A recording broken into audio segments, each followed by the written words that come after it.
സ്വാഗതം പ്ലെയറെ, ഇന്ന് നമ്മൾ നോക്കുന്നത് എൻ്റെ വിഷാദത്തിൻ്റെ കാരണം എന്താണെന്നുള്ളതാണ്. അപ്പോൾ ആദ്യത്തെ കാര്യം എന്ന് പറയുന്നത് ഫസ്റ്റ് കാർഡ് എന്തിലാണ് ഞാനിപ്പോൾ ഫോക്കസ് ചെയ്യേണ്ടത്, രണ്ടാമത്തെ കാർഡ് എന്താണ് എന്നെ ബ്ലോക്ക് ചെയ്തുകൊണ്ടിരിക്കുന്നത്, മൂന്നാമത്തെ കാർഡ് എന്താണ് അഡ്വൈസ് എന്നുള്ളതാണ്. അപ്പോൾ നമ്മുടെ വിഷാദത്തിൻ്റെ കാര്യം എന്തിലാണ് ഞാനിപ്പോൾ ഫോക്കസ് ചെയ്യേണ്ടത്, ശ്രദ്ധ കേന്ദ്രീകരിക്കേണ്ടതെന്ന് ചോദിച്ചപ്പോൾ മെഡിറ്റേറ്റ് ആൻഡ് കണ്ടംപ്ലേറ്റ് എന്ന് പറയുന്ന കാർഡാണ് വന്നിട്ടുള്ളത്. ഇതൊരു ന്യൂ മൂൺ ഇൻ പീസീസ് എന്ന് പറയുന്ന കാർഡാണ്. അപ്പോൾ പീസീസ് എന്ന് പറയുന്ന കാർഡ് എന്താ പറയുക, വാട്ടർ എലമെൻ്റ് ആണ്. അത് അൾട്ടിമേറ്റ്ലി ഫിഷ് ആണ് അതിൽ കാണുന്നത്. അപ്പോൾ തീർച്ചയായിട്ടും നിങ്ങളിപ്പോൾ വൈകാരികമായിട്ട് ഭയങ്കരമായിട്ട് സെൻസിറ്റീവ് ആയിരിക്കും. ചെറിയ കാര്യങ്ങൾ പോലും നമ്മളെ കരയിക്കും. അപ്പോൾ ഇത് നമ്മുടെ ഒരു കുറ്റമല്ല. കാര്യം എന്ന് വെച്ചാൽ ഈ ഒരു സോഡിയാക് സൈനിലൂടെ നമ്മൾ കടന്നു പോകുമ്പോൾ തീർച്ചയായിട്ടും നമ്മൾ അനുഭവിക്കുന്നത് ഇതാണ്.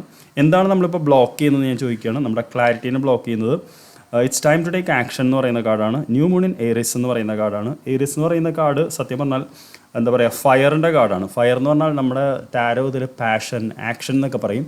അപ്പോൾ തീർച്ചയായിട്ടും എന്താ പറയുക, നമ്മുടെ അഭിനിവേശം അല്ലെങ്കിൽ നമ്മുടെ സ്വപ്നങ്ങളൊക്കെ എവിടെയോ നമ്മളിനി ഇത് നടക്കില്ല എന്ന് പറയുന്ന ഒരു പ്രഡിക്റ്റീവ് ഇതിലേക്ക് നമ്മൾ വന്നു. അതാണ് നമ്മളിപ്പോൾ ബ്ലോക്ക് ചെയ്യുന്നതെന്ന് പറയുന്നു. മൂന്നാമത് എന്താണ് ഞാൻ ഇമ്മീഡിയറ്റ് ചെയ്യേണ്ടതെന്നുള്ള കാർഡാണ്. കൺക്ലൂഷൻസ് ആർ വിത്തിൻ റീച്ച് എന്ന് പറയുന്നതാണ്. ഫുൾ മൂൺ ഇൻ എക്ലിപ്സ് എന്ന് പറയുന്ന ഒരു സ്പെഷ്യൽ കാർഡാണ് വന്നിട്ടുള്ളത്. അപ്പോൾ നമ്മൾ തേടുന്ന ആന്തരികമായിട്ടുള്ള ചില ക്ലോഷർ അല്ലെങ്കിൽ ചില കൺക്ലൂഷൻസ് അല്ലെങ്കിൽ ചില പരിഹാരങ്ങൾ അതെല്ലാം നമ്മുടെ അടുത്ത് തന്നെ എവിടെ എത്തിയിട്ടുണ്ട്. എന്താ പറയുക, miss between lip and cup എന്ന് പറയും.